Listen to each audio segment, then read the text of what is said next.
नमस्कार। आज मैं आपको भारवी का काव्य सौष्ठव बताने जा रही हूँ। वस्तुतः भारवी संस्कृत काव्य शैली के जन्मदाता हैं। यद्यपि कालिदास के रघुवंश और कुमार संभव महाकाव्य ही इनके आदर्श हैं, तथापि कवि ने अपनी रचना से एक सर्वथा नवीन एवं मौलिक काव्य शैली को जन्म दिया है, जिसे अलंकृत काव्य शैली कहा जाता है। इनके उत्तरकालीन माघ आदि कवियों ने भी इसी शैली का अनुसरण किया है। भारवी की प्रमुख विशेषता एवं अद्वितीय जो विशेषता है वो है इनकी राजनीति निपुणता या राजनीति पटुता। राजनीति का जितना उत्कृष्ट वर्णन इनके काव्य में मिलता है उतना अन्यत्र कहीं नहीं मिलता है। द्वितीय सर्ग में जहाँ भीम और युधिष्ठिर का वार्तालाप है, वहाँ राजनीति के गूढ़ तत्वों का वर्णन किया गया है। अन्य सर्गों में भी राजनीति के उच्च सिद्धांत बड़ी तर्कपूर्ण एवं स्पष्ट शैली में प्रस्तुत किए गए हैं। भीम युधिष्ठिर संवाद में कवि की सतर्क एवं ओजस्वी वक्तृता शक्ति का परिचय मिलता है और यह ज्ञात होता है कि कवि में व्यवहारिक ज्ञान की प्रौढ़ता है और अर्थ गौरव के साथ साथ अद्भुत तार्किकता है। भारवी की दूसरी विशेषता है अर्थ गौरव। इसीलिए भारवी के विषय में यह प्रसिद्ध है, भारवेर अर्थ गौरवम। अल्प शब्दों में विपुल एवं यथोचित अर्थ का सन्निवेश ही अर्थ गौरव है, जिसके लिए भारवी का स्थान काव्य क्षेत्र में अद्वितीय है।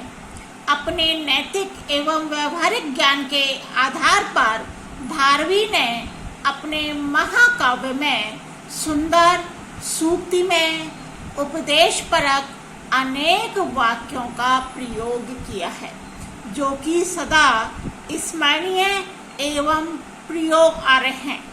उदाहरणार्थ हितम मनोहारी चा दुर्लभम वचः।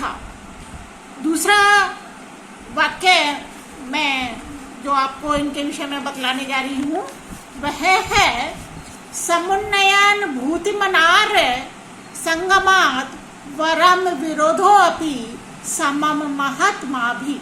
अर्थात नीचों की संगति की अपेक्षा महात्माओं का विरोध भी अच्छा है, क्योंकि वह ऐश्वर्य का साधक है।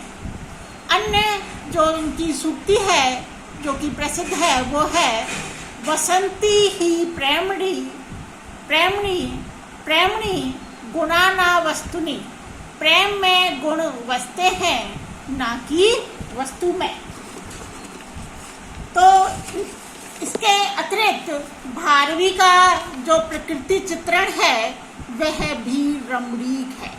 इनका शरद ऋतु वर्णन तो इस क्षेत्र में अद्वितीय ही है।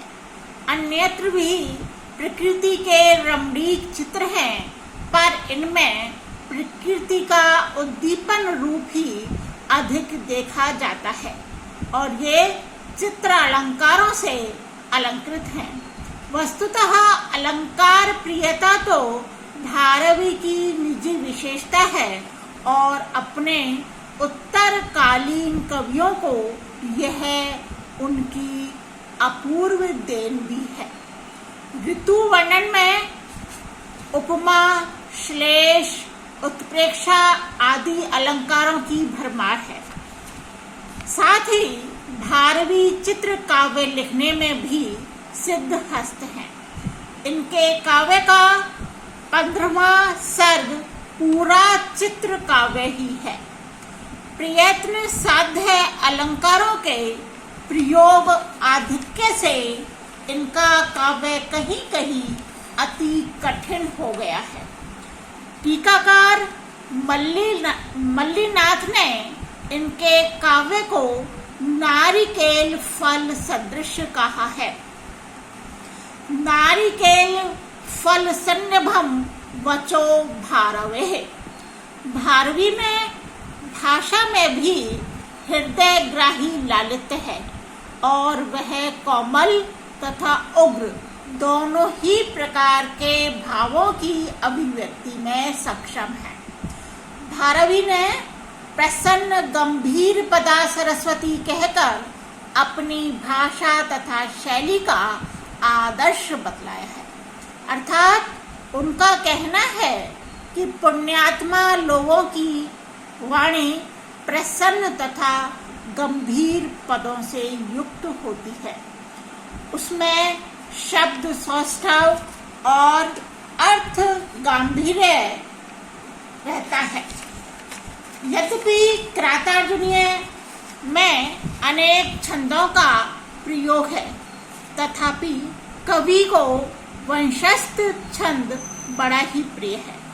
इनके संवाद बड़े ही रोचक हैं। इनकी भाषा बड़ी ही संयत एवं सशक्त है।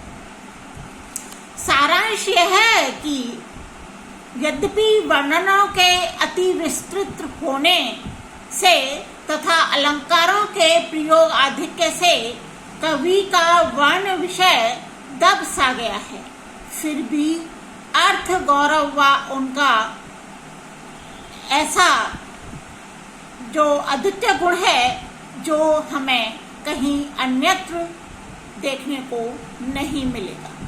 भले ही भारवी के काव्य में कालिदास जैसा गीत में माधुर्य न हो, हृदय आवर्जक प्रासादिकता न हो, फिर भी उनके काव्य में सुश्लिष्ट पद विन्यास, अर्थ गौरव में पदों का विलास, राजनीति का तार्किक रीति से प्रतिपादन और व्यवहार कुशलता, नैतिक सूक्तियाँ, अनुभव की विशालता, कथोपकथन की पटुता और उनकी प्रौढ़ अनुभूति और भावुकता तथा विशद एवं सुरम्य प्रकृति उनके कवित्व को अमर बनाए रखने के लिए पर्याप्त है।